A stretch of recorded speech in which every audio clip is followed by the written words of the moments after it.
Hey guys, and welcome to today's video. And today we have another discussion video. I just wanted to make another discussion video. So this car that I am currently driving is the 2003 Williams F1 BMW car.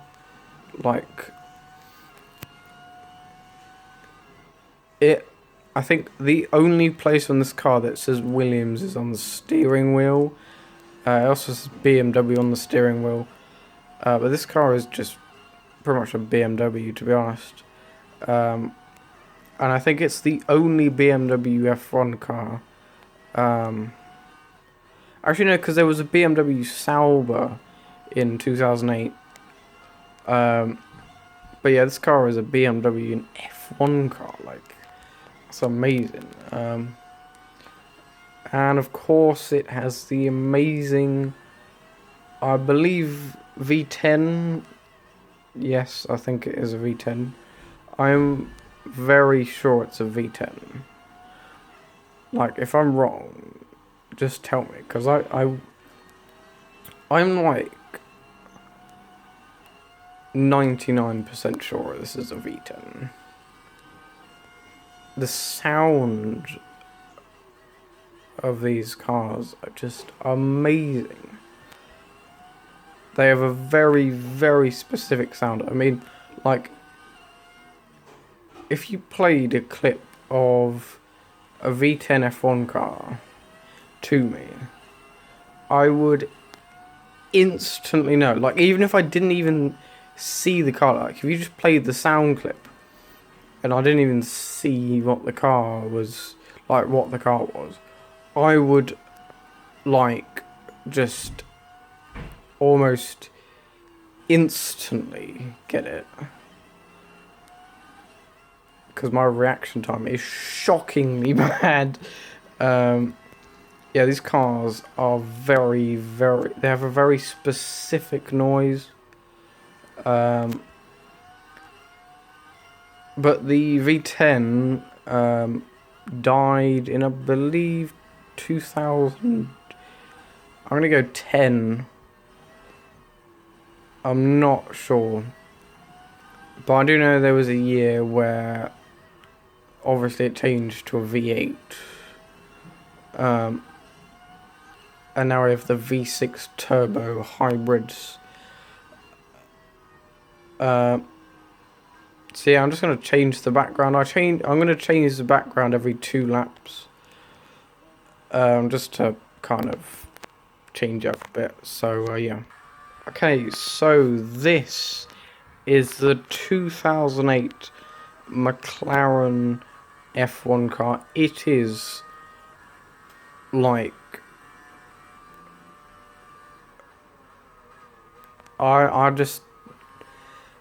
it almost didn't even win the 2008 F1 World Championship. If you haven't seen the Brazilian Grand Prix, what are you actually doing with your life? Go and watch it right now.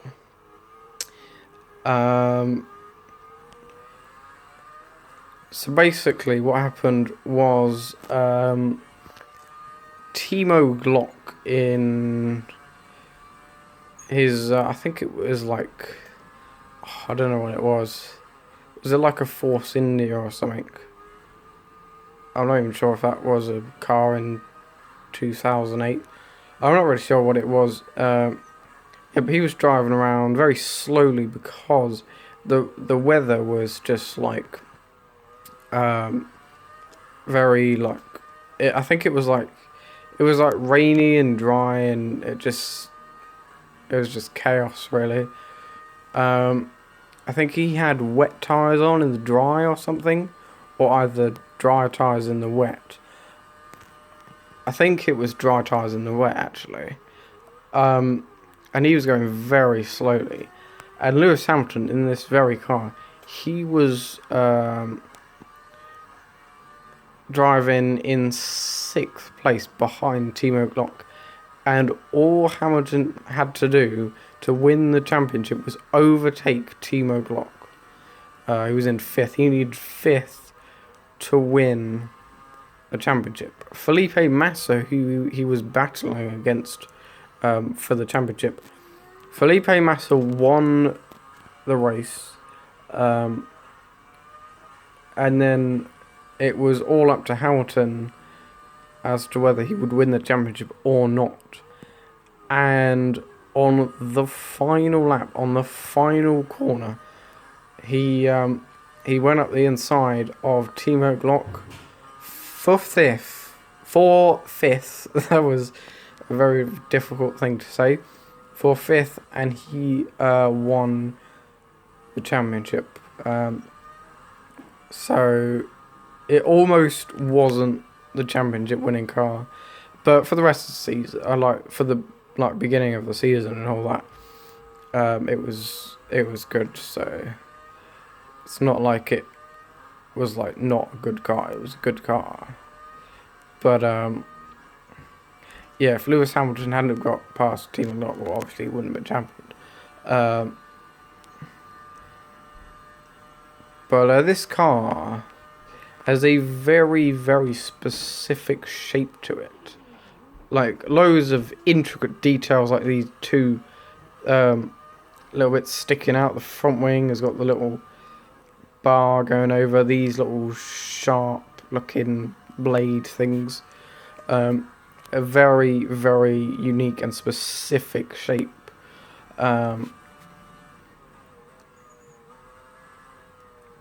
Loads of intricate details and all of that. But for 2009, that actually changed. So this is the 2009 Brawn GP. And you can see it's completely different from the McLaren. The rear wing is so much taller. It's starting to get more to the 2000s, the 2010s, and onwards. So this kind of shape was from 2009 to 2016. I'm talking about like the kind of overall shape. Like, I'm not saying that this car was from 2009 to 2016. The shape of the car is what I'm talking about. So a lot less intricate details, but in like modern Formula 1, like 2019, we have like we still have very, very intricate details. I mean, like, the changes that are made to these cars, I mean, to like non-F1 fans, well, I'm not really an F1 fan. I've kind of gone off a little bit because of the halo. I just don't like it, to be honest. And I just don't really like it, really. I still like watch the races and stuff, but I'm not as interested in it as I was in like 2017, because I guess it just, the halo just completely put me off. And I mean, like with the halo, you just can't see where you're going, and you might be like, well, why did you buy in the game? Well, I mean, like, in the games, it's kind of fine, because you can, like, use this kind of camera, and you can see the halo, yes. But, like, I don't know, like, you can still see where you're going, really. But then again, if you're in cockpit cam, you cannot see where you're going whatsoever. I mean, like, it's ridiculous. But also, we have the classic cars as well. We have the F2 cars, but then again, they still have halos. I feel sorry for the drivers, to be honest, because you just can't see where you're going. Because it's just a giant pole in the middle of your face. I mean, like, and you've also got that little bit at the top that kind of blocks a bit at the top of the view. I mean,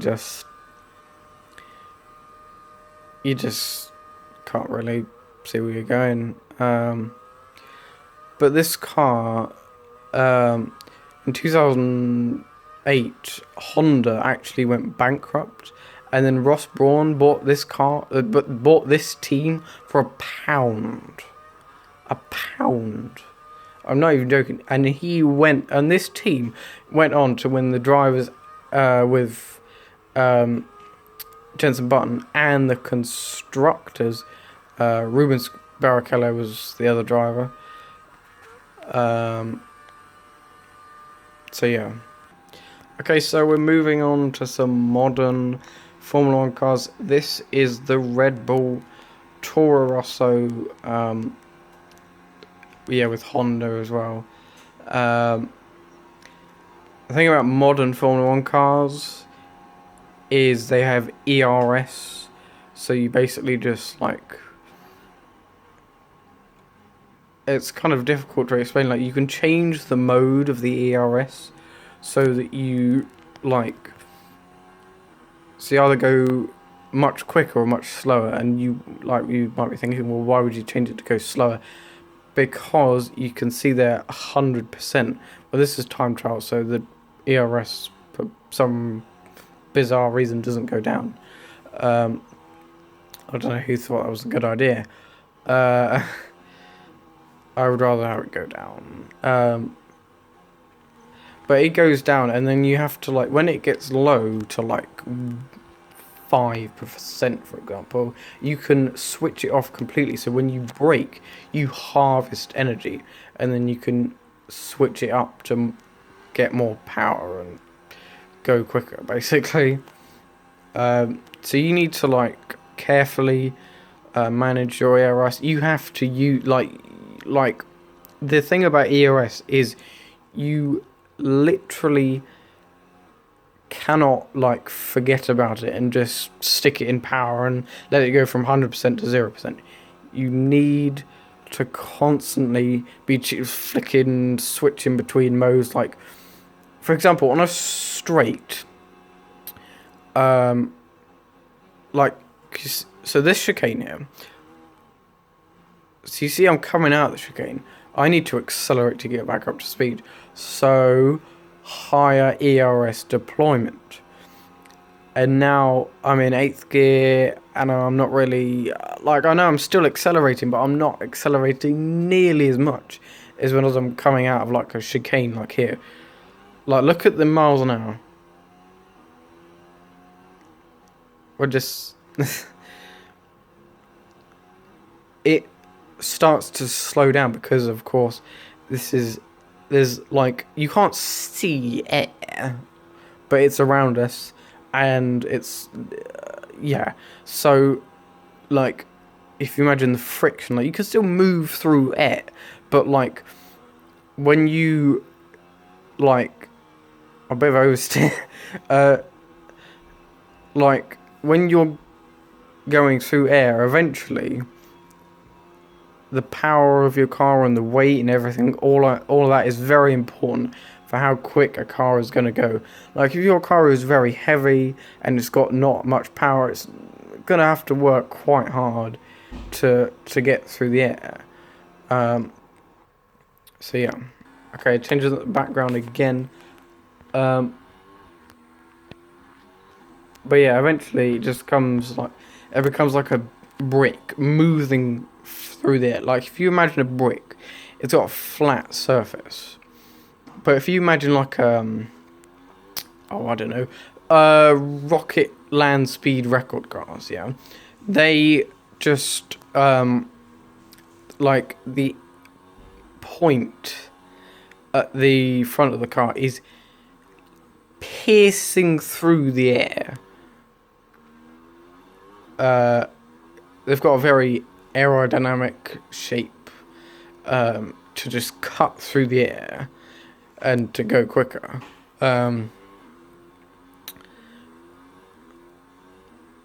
So, like, they just go like insane. Like it's not just about the aerodynamics though. Like if you have like 1 horsepower, you're not gonna go. You're still gonna go. But you're not gonna go nearly as quick with a car. For example, the Camaro ZL1 has 1,000 horsepower, or whatever. So, like, there's a lot of factors basically. But I think moving back to ERS, when your car is like not really going that much quicker, you either switch it to low or off. You switch it to low, and you're about 7th kind of gear, I guess, maybe 6th, I guess, because your car is sort of starting to not go like the first kind of like, just look at the straight. So you see we've got a nice hairpin going 30 miles an hour, and look at the miles an hour.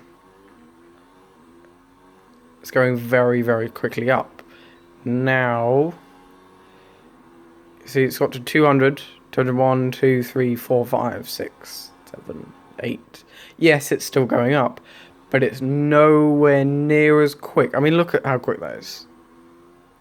Like, you just can't see, like, so, yeah, my point is proven. Okay, this is the final background change. So, yeah, you get the idea. This is a nice long straight. I mean, look how slow that's going up.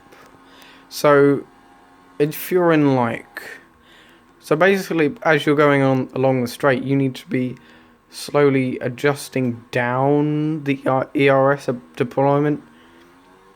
But what if you're not on a straight? For example, this little not chicane, well, this kind of is a mini chicane. But anyway, what about chicanes? So, well, I guess if you just kind of stick it kind of high, really, because like the chicanes don't last very long, and you're about to start going mental again. Also, when you're coming up to a braking zone, make sure that ERS is either in low, medium at like maximum. Definitely not high. Medium at maximum. Just get the ERS as low as you possibly can before you're coming up to braking zone. But depending on how long the braking zone is. So for example, this braking zone here is very, very long because you're going 208 miles an hour coming into it. So you're obviously going to need a lot of time to slow down.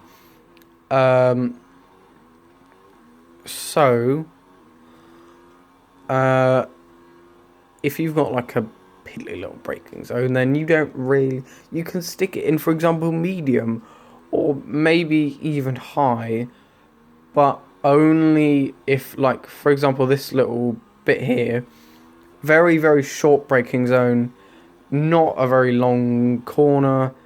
It's kind of a corner, I mean, I guess, because it's kind of like a flat-ish corner. That was like a full-on drift through there. But, yeah, for that, maybe high. I know I said medium maximum, but I guess for like this, maybe even. But like, well, basically you get the idea. You're going to be switching that ERS around a lot of the time. The fuel mixture, nowhere near as much change. Yeah. Okay, so to end this video, I'm going to end this video on Untitled Goose Game. I was about to say Goose Simulator. It is kind of Goose Simulator. You're a goose and you just go around completing tasks. Um, this game is £16, so if you guys want me to buy this game, then yeah, do let me know. Um, I would like to play this game. Yeah. Okay guys, so that is the end of the video.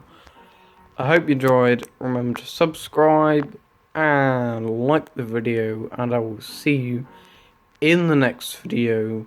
Bye.